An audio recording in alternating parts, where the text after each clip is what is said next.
Voilà. Au tep mandikaw. An ɲɛ b'a la surat 86 verset 5 ala bɛ ka kuma adressé a ka limaniya jɔnw na ko ni kira ka laseli ye k'a fɔ ko fɔ adamadenw k'a dɔn k'a fɔ ko u danna ka bɔ fɛn mun na ko fɔ adamadenw ka a dɔn k'a fɔ u danna ka bɔ fɛn mun na an bɛna sisan verset 6 la o tɛ mandekaw aw bɛɛ lajɛlen folen don kulu karamɔgɔw bɛɛ lajɛlen folen don a dansɔgɔni ko voilà an bɛna kuma ni kuranɛ verset damadɔ kan voilà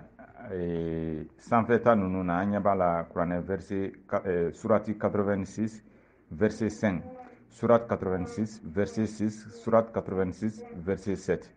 voilà ni verset saba nin an b'a ye k'a fɔ ko o bɛ kuma lawaji dilancogo kan adamaden farisogo la ala yɛrɛ de ka kumakan nin filɛ ala yɛrɛ de kumatɔgɔ filɛ a ka kuranɛ kɔnɔ ka a ka fɛn limaniyajɔnw ladɔnniya lawaji dilancogo la u farisogo la walasa u ka limaniya ka se ka bonya walasa u ka se ka da la ko ale de ala de diɲɛ da ko u ka se ka da la u ka dannaya ka se ka bonya kira yɔrɔ la ka dɔn k'a fɔ ko ale ala de ye diɲɛ da ale de bɛ adamaden dancogo dɔn wa ale de bɛna adamaden dancogo fɔ adamadenw yɛrɛ ye donc ko surat at tarik voilà surat 86 an bɛn'o walanwalan sisan o tɛ mandekaw o kɔfɛ an bɛna surat al-muminun surat al-muminun voilà u ka ko les croyants surat les croyants an b'a ye ala bɛ ka kuma danni tɔ kɛcogo kan ye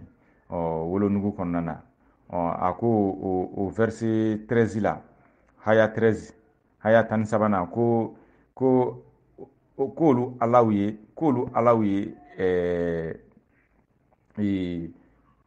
sperme lawaji k'olu ye lawaji bila minɛn kɔnɔ minɛn min kolo ka girin kosɛbɛ voilà a kan bɛ mun ma yan o ye wolonugu de ko ye k'olu de ala b'a to lawaji bɛ taa wolonugu kɔnɔ quoi voilà donc a bɛ k'o de fɔ yan donc haya 14 na duguma a bɛ k'a fɔ ko o kɔfɛ k'olu ala bɛ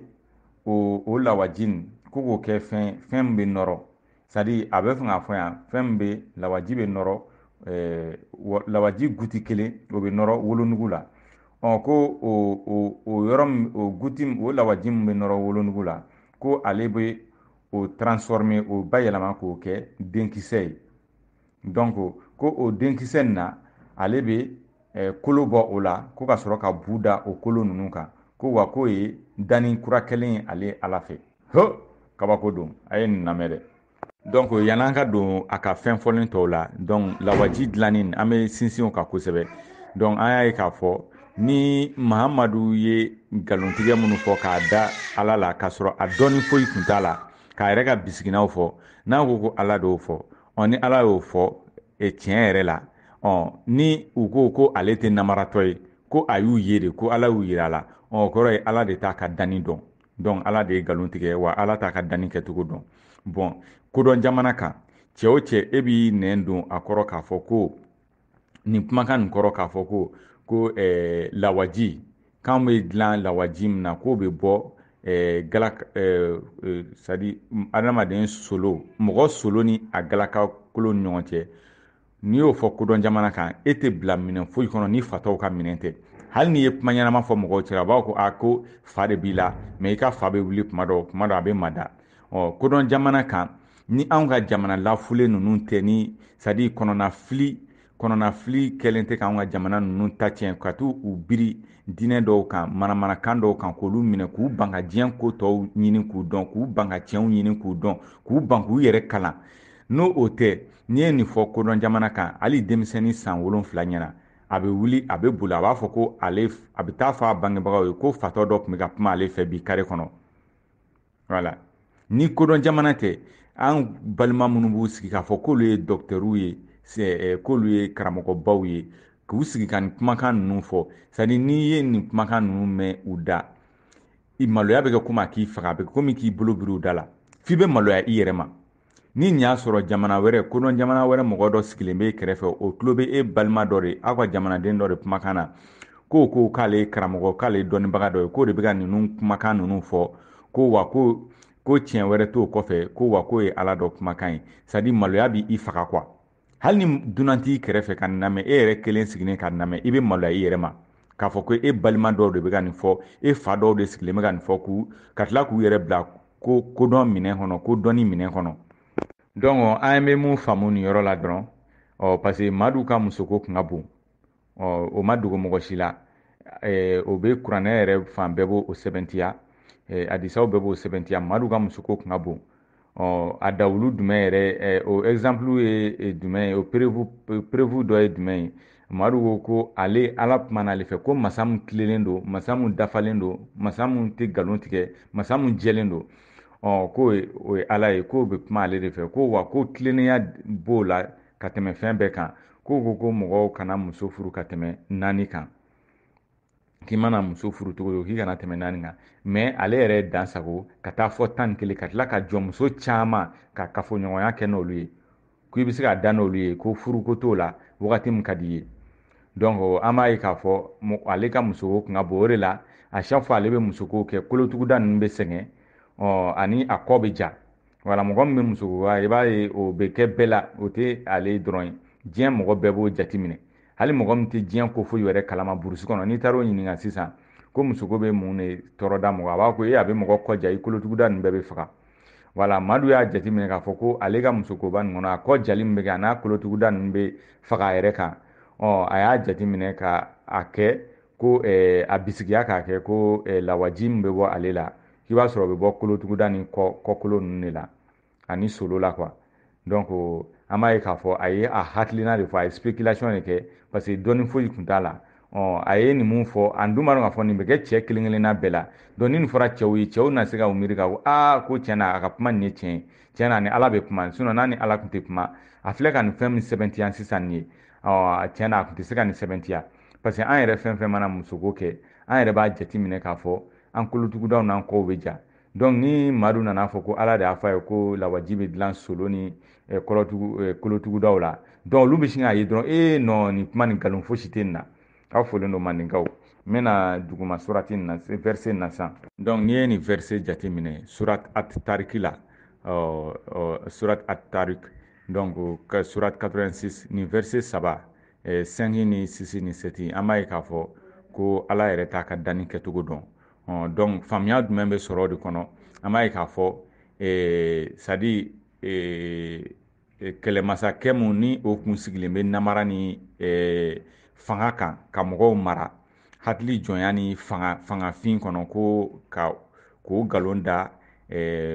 dani masa la ko dani masa kumakan o ye k'o bɛ kuma ale kelen de fɛ wa témoin foyi t'o la koyi a balima t'a témoin ye a fa t'a témoin a ba t'a témoin a jɛɲɔgɔn foyi t'a témoin ye wagati min mana ja n'ale ye mun fɔ a b'a ko wa ko ala bɔra k'o de fɔ ale sisan ko mɔgɔ tɔw tɛ o ala ka cikan mɛn mɔgɔ tɔw tɛ o jibirila min bɛ n'o ci fɔ a ye mɔgɔ tɔw tɛ o ye mɔgɔ tɔw tɛ o kumakan mɛn ale dɔrɔn de b'a ye wa mɔgɔw ka da la n'i ma da la i ka firiya la voilà c'est à dire fɛn bɛɛ sigilen bɛ i ka da ale la dɔrɔn k'a seere juguya seere k'a fɔ ko awɔ ko fɛn dɔ bɛ ka kuma ale fɛ k'a sɔrɔ a taamasiyɛn foyi tɛ yen a dawulu foyi t'a la seereya fosi t'a la voilà donc an b'a faamuya k'a fɔ ko o cɛ nin c'est à dire ale kun tɛ dɔnni fosi kun t'a la n'a bɛ se ka adamaden yɛrɛ farisogo lahalayaw fɔ dɔnniya foyi kun t'a la n'a tun bɛ se ka diɲɛ kɔnɔ kow yɛrɛ lahalayaw fɔ o de la a ye nkalon tigɛ diɲɛ kɔnɔ ko a ye dugukolo ni sankolo ni lolo ni kalow fɔ cogo o cogo ani mɔgɔ dancogo ani mɔgɔw bɛ bɔ lawaji la o lawaji bɛ bɔ farisogo yɔrɔ min a ye nkalon tigɛ nin bɛɛ de la parce que a yɛrɛ hakilina de di dɔrɔn mun nana a yɛrɛ hakili la k'o fɔ mɔgɔw ye parce que mɔgɔ tɔ ani bɛ ka mɔgɔ tɔ minnu ladɔnniya nin kumakan ninnu na ko ala de y'a fɔ a ye parce que a b'a dɔn k'a fɔ olu tɛ nin ko ninnu lahalayaw dɔn dɔnni t'olu la scientifique tɛ jama cɛla mun bɛ nin lahalayaw dɔn mɔgɔ minnu bɛ yen n'olu hakili ka bon ni dɔnni dɔ b'olu la n'olu b'a dɔn a bɛ ka mun fɔ o ni sababa tɛ bɛn a b'olu minɛ k'olu ye a b'olu lagosi ni surati dɔ ye ko ala bɛ k'o a b'olu lagosi ni haya dɔ ye ko ala y'o hayaw lajigin ale kan k'olu ye banbagaciw ye k'olu ye kodɔnbaliw ye ko wa ko hali ni tiɲɛ yira l'olu la k'olu tɛna tugu tiɲɛ kɔ ko ala yɛrɛ de olu dusukun fiyɛ ko wa k'o b'olu togo de la olu b'o togo de la k'olu b'o sa togo de la ten ko n'olu sara k'olu sara tɛ fosi ye jahanama kɔ tuma dɔw la ni se b'a ye a b'a fɔ ko haya jigira ale kan ko f'ale k'o banbagaci ninnu faga ka bɔ mɔgɔw cɛla parce que a b'a dɔn k'a fɔ n'o banbagaci ninnu n'olu tora ka kuma mɔgɔ tɔw ɲɛna mɔgɔ tɔw na se ka miiri u hakili la ka tiɲɛ ye ka bɔ nkalon na ka se ka ban ale ka kuma ma donc ni a y'o jateminɛ yɔrɔ min a b'a ko haya dɔ jiginna mun kan ka to k'olu kɛlɛ donc a b'olu kɛlɛ k'olu faga yɔrɔ ɲini voilà maintenant o surati kelen na 86 verset 6 kɔnɔna na ala kelen bɛ k'a fɔ yen ko adamaden bɔra ji la ji min bɛ seri ka bɔ voilà ji min bɛ seri ka bɔ yan yɔrɔ la ala kan bɛ k'a fɔ c'est à dire a bɛ hakɛ to fɛn fɔcogo la cɛnimusoya kɔnɔna na kafoɲɔgɔnya kɔnɔna na ni cɛ ka jouissance sera a dan na orgasme mɛna na c'est à dire cɛ lawaji bɛ bɔ a la cogoya min na donc lawaji nin bɛ seri ka bɔ cɛya la cogo min na a ka farikolo lafiya wagati kɔnɔna na a bɛ ka kuma o de kan verset 6 kɔnɔ donc ko fɔ verset 5 na ko fɔ adamaden ka dɔn k'a fɔ a danna ka bɔ fɛn min na k'a bɔra fɛn na fɛn mun n'o ye ji a bɔra fɛn na ji mun n'o bɛ seri ka bɔ voilà maintenant verset min bɛ da o kan verset 7 ko o ji nin o n'o ye lawaji ye ni adamaden bɛ dilan ka b'o la ko o bɛ dilan mɔgɔ solo ni a galakakolow ni ɲɔgɔn cɛ bon verset wɛrɛ bɛ yen mɛ o tɛ nin surati kɔnɔ a b'a fɔ o fɛnɛ na ko ji nin bɛ dilan ka bɔ solo ni galakakolow ni ɲɔgɔn cɛ k'a ni kolotugudaw la voilà donc an bɛ nin commenter ka sɔrɔ ka jigin verset dɔ nin na verset min bɛ duguma donc k'a fɔ a ye k'a fɔ ala ye fili min ɲɔgɔn tɛ diɲɛ kɔnɔ a y'o kɛ yan a ka danni kɛcogo la denkisɛ a tɛ kɛ jolikuru ye wa a tɛ kɛ nɛn ye voilà nin fila si lahalaya tɛ denkisɛ la voilà denkisɛ forme tɔ ka kɛ den ye a seluluw cayatɔ ka kɛ den ye voilà o détail n bɛ se k'o détail bɛɛ di mais o faamuya bɛ kɛlɛ caman ma et puis an bɛ tile bɛɛ ban k'o détail fɔ bi tile bɛɛ c'est à dire an bɛ tile ban hali an tɛ a 10% bi tile bɛɛ kɛ k'a kuma fɔ mais hali 10% an tɛ se k'o bɛɛ ɲɛfɔ bi kelen dɔrɔn na voilà donc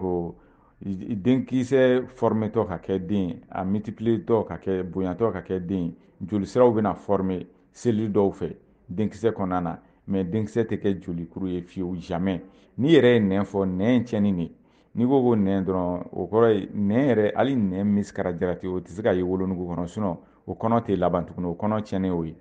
nɛn bɛ c'est à dire nɛn bɛ ye yɔrɔ o yɔrɔ farisogo la o kɔrɔ ye o ye tiɲɛni de ye o ye tolili de ye quoi n'i ye nɛn fɔ dɔrɔn o kɔrɔ ye tolili de n'i ye nɛn ye farikolo yɔrɔ o yɔrɔ la o kɔrɔ ye o farikolo yɔrɔ bɛ ka toli de voilà a bɛ komi ni sumuni y'i minɛ nɛn min bɛ kɛ sumuni na dɛ mikɔrɔbuw bɛ farikolo yɔrɔ dɔ de dun n'o de bɛ kɛ farikolo yɔrɔ dɔ de dun n'o de bɛ kɛ nɛn ye voilà nɛn ye tolili de ye voilà mais mikɔrɔbu kisɛ kelen yɛrɛ hali mikɔrɔbu tɛ se ka munumunu wolonugu da la kɔnɔmaya kɔnɔna na kuma tɛ k'a fɔ ko ka nɛn k'o kɔnɔ parce que ni mikɔrɔbu y'i yɛrɛ sɔrɔ yen dɔrɔn mikɔrɔbu de bɛ se ka don denkisɛ la ka denkisɛ seluluw dun k'a kɛ nɛn ye quoi donc n'o kɛra nɛn ye o ye c'est à dire o ye kɔnɔko kuma tɛ yen o kɔnɔ tiɲɛnen wa o bɛ kɔlɔlɔba de se muso wolonugu ma a bɛ tiɲɛniba de se muso wolonugu ma a bɛ wolonugu joliba de bila muso wolonugu hali n'o furakɛla ni antibiotiques ni fɛnw ye k'a kɔnɔna nettoyer a bɛ jolifɔnba de bila wolonugu la o yɛrɛ bɛ kɛ sababu ye muso ka bange bɛ gɛlɛya a bɛ jouer a ka bange nataw kan voilà donc nɛnko kuma yɛrɛ tɛ se ka fɔ n'i ye hali mikɔrɔbu yɛrɛ ko mikɔrɔbu den kelen ko kuma tɛ se ka fɔ wolonugu yɛrɛ kɛrɛfɛla la kɔnɔ ka se ka continuer ka évoluer o kan o tɛ se ka kɛ yɛrɛ kuma tɛ ko nɛn voilà donc maintenant yan an bɛ u ka ala an b'a rectifier komi soit muhamadu ka nkalon an b'o bɔ o tiɲɛ bɔ ka yira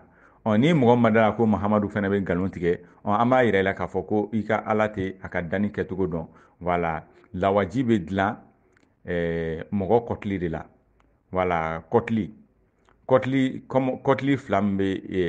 fɛn cɛya kɛrɛfɛ voilà lawaji bɛ dilan yen nɔ de lawa denkisɛ cɛ ka denkisɛ cɛ ka lawakisɛ bɛ dilan kɔtili 2 de kɔnɔ depuis i denyɛrɛninama o kɔtili 2 nin o dilannen don kɔnɔbara c'est à dire denyɛrɛnin kɔnɔbara depuis a ma bange fo ka na se a bange wagati ma yɔrɔ min a bɛ bɔ kɔnɔbara la ka jigin ka na don foroko nin kɔnɔ voilà depuis o wagati a bɛ denkisɛ lawakisɛ dilan ni seluluw labɛn ka bila voilà a bɛ lawakisɛ seluluw labɛn ka bila donc n'a nana se balikuya yɔrɔ ma a bɛ o lawakisɛ seluli ninnu a bɛ commencer k'u labɛn k'u kɛ c'est à dire cɛ ka denkisɛ ye k'u kɛ lawakisɛ yɛrɛ yɛrɛ kɔgɔlen quoi voilà mun bɛ se ka kɛ den ye n'a ni muso ka lawakisɛ farala ɲɔgɔn kan voilà ji mun o ye lawakisɛ dilanyɔrɔ ye o ye kɔtili 2 ye mais ji mun bɛ yen ni lawakisɛ ninnu bɛ ɲagami o la n'o de b'a to an bɛ lawa jilama ye o ji ninnu dumunifɛn sugu bɛɛ b'o la c'est à dire i bɛ dumuni minnu kɛ joli b'o o dumunifɛn kɛrɛnkɛrɛnnenw sukorow ni kɔgɔw ni oligo éléments minéraux ninnu lawakisɛ ninnu mago bɛ minnu na a seluluw mago bɛ minnu na ka balo o la walasa o kana sa o ji ninnu o bɛ dilan yɔrɔ mun na o bɛ wele dilanni séminal ale ni prostate voilà dilanni séminal o bɛ fɛn kɔfɛ o bɛ ɲɛgɛnɛbara o bɛ ɲɛgɛnɛbara kɛrɛfɛ o ni ɲɛgɛnɛbara cɛ man jan voilà prostate o fana bɛ ɲɛgɛnɛ sira de fɛn c'est à dire ɲɛgɛnɛ sira de kan ɲɛgɛnɛco sira ale b'o o yɔrɔ dɔ la quoi c'est à dire cɛya yanni i ka se cɛya yɛrɛ daminɛ ma ka taa ɲɛgɛnɛbara yɔrɔ la voilà prostate bɛ o yɔrɔ de la voilà o de la cɛw mana kɔrɔbaya i b'a sɔrɔ a cɛkɔrɔba bana b'u minɛ quoi ɲɛgɛnɛkɛyɔrɔ bana min bɛ cɛkɔrɔbaw minɛ n'a bɛ fɔ ko prostate tuma dɔw la n'a sera yɔrɔ dɔ la f'a bɛ opérer dɛ voilà o prostate o de bɛ ji dilan ale ni dilanni séminal donc lawakisɛ bɛ mara o ji ninnu kɔnɔ donc ni lawaji bɔra ni lawaji bɔra lawakisɛw bɛ balo o ji ninnu na yanni tile 3 cɛ voilà donc parce que u ka balo bɛ ta o kɔnɔna na bon yan tuguni an b'a ye k'a fɔ madu ma nkalon tigɛ nkalon min ɲɔgɔn nkalon jugu bɛ diɲɛ kɔnɔ quoi n'a ko ko ala de y'a fɔ ko a kɔmɔgɔw ka danaya b'a la ko ala de y'a fɔ donc an b'a ye yan ko ala ma c'est à dire fili tɛ diɲɛ kɔnɔ ko fili min ka jugu ni ala ka nin ɲɛfɔli in ye yan den mɔgɔ dancogo kan den dilancogo kan bamuso kɔnɔ quoi d'abord an b'a daminɛ fɔlɔ ye jumɛn ye ko a bɛ une goutte de sperme c'est à dire ko lawa tɔni kelen ale b'o kɛ fɛn min bɛ nɔrɔ wolonugu la ka sɔrɔ k'o bayɛlɛma ka kɛ fɛn o ye nkalon ye déjà parce que sperme goutte tɛ yen k'o de bɛ kɛ denkisɛ ye sperme kɔnɔna na de denkisɛ miliyɔn 15 a dɔgɔmani denkisɛ miliyɔn 15 de b'o kɔnɔ o denkisɛ ninnu na c'est microscopique u tɛ ye ɲɛkisɛ yɛrɛ la microscope de b'u ye donc o denkisɛ kelen de bɛ bɔ miliyɔn 15 nin bɛɛ la dɛ denkisɛ kelen de bɛ choisir o la denkisɛ kelen de bɛ c'est à dire denkisɛ fɔlɔ min bɛ se muso ka denkisɛ ma tɔw ɲɛ k'u to u ka course la ka taa boli la ka taa muso ka denkisɛ nɔfɛ denkisɛ fɔlɔ min bɛ parce que o b'a sɔrɔ caman yɛrɛ sara mais denkisɛ kelen min fɔlɔ bɛ maga muso ka denkisɛ la dɔrɔn o ni muso ka denkisɛ de bɛ sin don ɲɔgɔn na ten ale bɛ don muso ka denkisɛ kɔnɔ quoi ka sin k'u kɛ ka sin k'a kɛ cellule kelen parce que muso ka denkisɛ o ye cellule moitié de cellule tilankɛ ye cɛ ka denkisɛ o ye cellule tilankɛ ye donc ni u fila denkisɛ fila nin farala ɲɔgɔn kan a bɛ kɛ cellule dafalen kelen o cellule de bɛ multiplier ka kɛ fɛn ye embryon ye ka na kɛ fœtus ye voilà ka sɔrɔ ka kɛ den ye o cogo la voilà donc a ma kuma muso yɛrɛ ka denkisɛ kan yan donc ala yɛrɛ t'a dɔn ko muso ka denkisɛ nafa ka bon ko muso bɛ denkisɛ dɔ produit ko o nafa ka bon n'o tɛ den tɛ se ka dilan cɛ ka lawaji dɔrɔn tɛ den dilan ni muso ka denkisɛ tɛ den tɛ se ka dilan voilà donc cɛ ka denkisɛ kelen miliyɔn 15 a dɔgɔmani na ou bien miliyɔn ka taa fɔ miliyɔn 30 la o denkisɛ kelen de fara muso ka denkisɛ kelen kan parce que muso bɛ denkisɛ kelen dɔrɔn de dilan cɛ dun bɛ a ka lawaji o lawaji denkisɛ miliyɔn 15 de bɛ bɔ o la a dɔgɔmani quoi sinon a bɛ taa hali miliyɔn 25 la donc comme olu bɛ boli kɛ ka taa muso ka denkisɛ nɔfɛ donc kelen de bɛ caman bɛ sa sira la caman bɛ épuisé caman fanga bɛ ban parce que u bɛ ji min na u bɛ sukaro ni fɛn minnu dun o bɛ dɛsɛ u la donc kelen de bɛ se ka muso ka kelen fɔlɔ min bɛ se muso ka denkisɛ ma o de bɛ kɛ kɔnɔ tali ye voilà o tɛ voilà mandekaw o kɔfɛ verset wɛrɛ bɛ yen mais o verset tɛ n bolokɔrɔ yan a bɛ kuma nin danni kelen nin kan cogo la a b'a walanwalan k'a fɔ ko ale bɛ denkisɛ nin ko a b'o yɛlɛma ko ka kɛ jolikuru ye ko k'a bɔ jolikuruya la k'a kɛ nɛn ye ko k'a bɔ nɛn na ko ka sɔrɔ k'a kɛ denkisɛ ye k'a sɔrɔ ka kolo ni bugu bɔ a la a b'o fɔ verset wɛrɛ kɔnɔ a ye nin bɛɛ lamɛn dɛ bon hali fatɔ tɛ sɔn ka nin fɔ dɔnni kɛnɛ kan bi hali fatɔ tɛ sɔn ka nin fɔ quoi voilà en même temps a bɛ k'a fɔ ko ale bɛ denkisɛ nin k'ale b'o transformer ka kɛ embryon ko embryon k'a bɛ kolo dilan o la k'a bɛ kolo dilan o la ko ka sɔrɔ ka bu da o kan o fana ye nkalon ye voilà e cɛ o cɛ ma da nin na i yɛrɛ ka taa ɲinini kɛ google bɛ yen youtube bɛ yen nin bɛɛ bɛ sɔrɔ nin kan nin tɛ i ka kɛ dɔgɔtɔrɔ ye i ka kɛ dɔgɔtɔrɔ baarakɛla ye pour que i ka se ka ninnu dɔn voilà nin bɛɛ bɛ sɔrɔ olu sanfɛ voilà ni dɔgɔtɔrɔ min ka di i dalen b'o la ni diɲɛ mɔgɔ bɛɛ ye hali a kɛra tubabula ye t'o ɲininka n'o ye kelen sɔsɔ nin na n'o ye kelen sɔsɔ nin na i ka n'i daji tun kan voilà donc kolo tɛ dilan fɔlɔ ko ka sɔrɔ ka bu da o kan o ye manamanakan yɛrɛ de voilà n'i y'o mɛn cɛ min da o y'i sigi k'i hakilina de miiri ka mɔgɔ yɛrɛ dilancogo mɔgɔ yɛrɛ composition kɛcogo jateminɛ kolow b'an na ka sɔrɔ ka bu kɛ an kolow kan donc a y'o jateminɛ ko i b'a sɔrɔ wolonugu kɔnɔ an bɛ dilan o cogo de la i b'a sɔrɔ wolonugu kɔnɔ kolo de bɛ dilan ka sɔrɔ ka bu da o kan o tigi ka jateminɛ dɔ ye c'est à dire i kelen ka kelenna miiri adamaden composition kɛcogo parce que i ɲɛ b'a la kolo de bɛ an bugu kɔnɔ donc i b'o de miiri sinon dɔnni kɛnɛ kan o tɛ yen quoi